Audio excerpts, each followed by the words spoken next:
Vamos concluir hoje esse tema sobre o selo de Deus, né? Glórias a Deus. Então, na última semana, nós vimos sobre o sangue do Cordeiro, que protegeu os primogênitos, nada aconteceu. Vimos que o sangue era tudo uma alegoria, né? No tempo da lei, já apontava para o sacrifício de Cristo na cruz do Calvário. Todos aqueles rituais da lei, eu tenho dito aqui, não era para que Deus pudesse ver o povo, porque Deus é onisciente, onipresente. Era para que o próprio povo, naquele momento, naquela época de pecado, de ter que depender realmente da carne, conseguisse se sentir merecedor. Hoje a igreja aí fora, o povo que não tem essa revelação, ainda fica, eu não sou merecedor, não é verdade? Nós aqui te ensinamos que você é merecedor. Sim, você é eleito, você é santo, você é irrepreensível. Você é merecedor. E nós agora fomos aproximados pelo sangue de Cristo. Estamos mais longe, não estamos mais separados. Vimos também sobre o número dos que foram selados. Aí nós vimos que esse número é um número alegórico, é um número simbólico.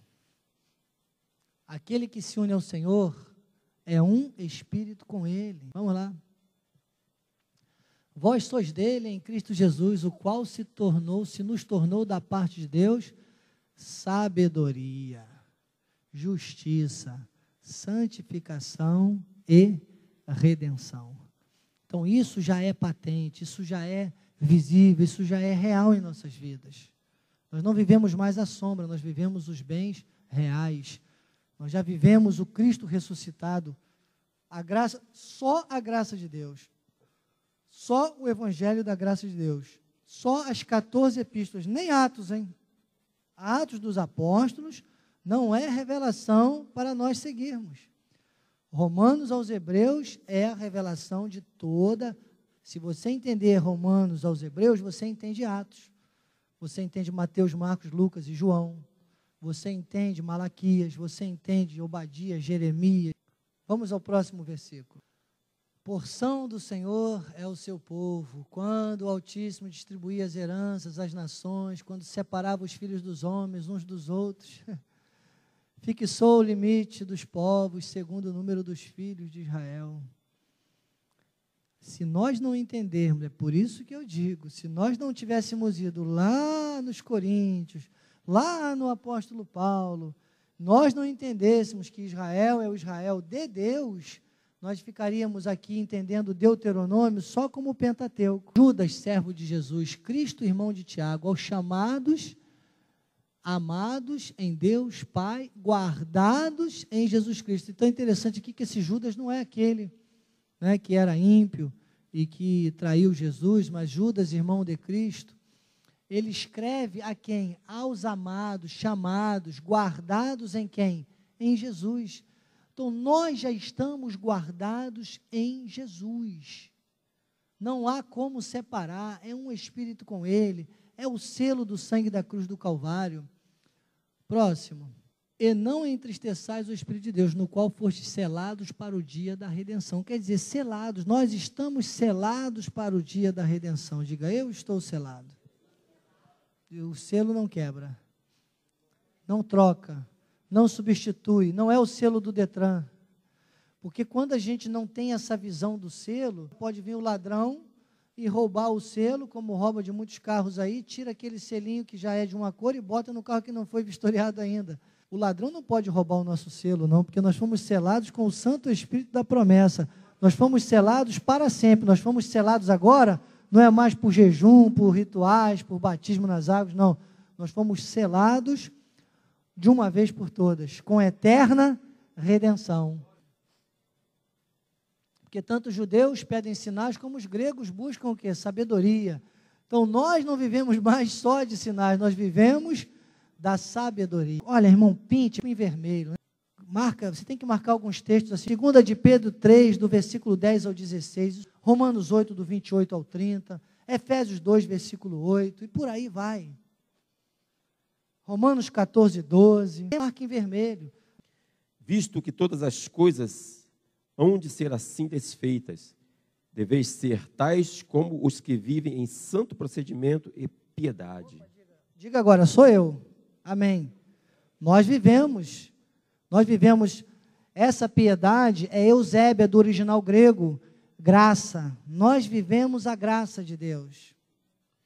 esperando e apressando a vinda do dia de Deus. Então, nós aqui estamos esperando porque nós acreditamos que vamos com Ele. Eu, aos 5 anos de idade, me colocavam numa cadeira e eu cantava na rua, no ar livre, perguntava, o que você vai ser quando crescer? Pastor. Eu era chamado de pastorzinho, eu não tinha sido consagrado, porque eu não são mãos humanas, mas eu já exercia um ministério pastoral, mas sem conhecimento. Tinha zelo, não tinha entendimento. E muitas vezes, ingloriamente com fé, em altares de outras igrejas, pregando, até os 22 anos de idade, eu mesmo não tinha certeza da minha salvação, tinha medo de ficar. Lê de novo esse pedacinho. Esperando e apressando a vinda do dia de Deus. Então, nós estamos esperando e apressando. Por que nós apressamos? Porque nós somos imitadores de Paulo. E Paulo imitadores de Cristo. Porque precisa haver um povo preparado para se encontrar com Jesus. A noiva, pura, sem manchas, sem rugas e sem defeitos. Veja só. Por causa do qual os céus incendiados serão desfeitos e os elementos abrasados se derreterão. Nós, porém, segundo a sua promessa, esperamos novos céus e nova terra, nos quais habita justiça.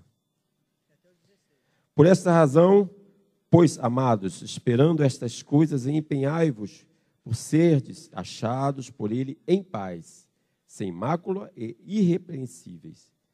E tende por salvação a longanimidade de nosso Senhor, como igualmente o nosso amado irmão Paulo vos escreveu segundo a sabedoria que lhe foi dada. E ao falar acerca destes assuntos, como de fato costuma fazer em todas as suas epístolas, nas quais há certas coisas difíceis de entender. Irmãos, esse texto, 2 de Pedro 3, do versículo 10 ao versículo 16, isso tem que ser algo muito firme na sua vida, porque aqui você mostra para todo mundo quem é realmente o mensageiro para nós, é o apóstolo Paulo. Pedro diz isso claramente. Ele disse, olha, algumas coisas difíceis de entender, mas isso vocês têm que fazer. Então vamos avançar aqui.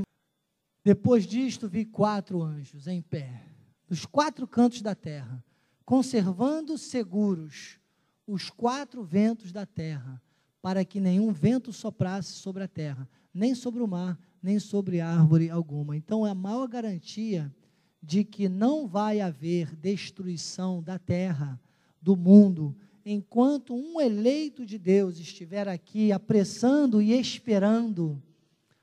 Porque você só está esperando, você já tem certeza da salvação, você já tem certeza do teu selo, você não está com medo de perder a salvação. Quem não tem medo, espera. Pode vir tsunami, pode o avião bater nas torres gêmeas, podem os maiores bancos quebrarem, você significa segurança. Efésios capítulo 4, versículo 13, mostra o que está se processando em nossas vidas, até que todos cheguem à unidade da fé e do pleno conhecimento do Filho de Deus. Nosso chamado é esse. Eu acredito que nós estamos avançando a passos largos para essa conclusão, mas temos que influenciar os outros, entendermos, olha, nós já temos o selo. Calma, irmão, o selo de Deus já está em você e já opera em teu favor. Amém? Assim seja, assim disse o Senhor. Vamos ficar de pé. Obrigado, Pai amado e bendito. Obrigado, Jesus, por essa manhã maravilhosa. Obrigado por essa segurança inabalável que nós temos em Ti, Senhor. Habitaremos seguros, tranquilos e sem temor do mal, até que chegue o dia do arrebatamento, onde vamos nos encontrar, com certeza, contigo nas nuvens.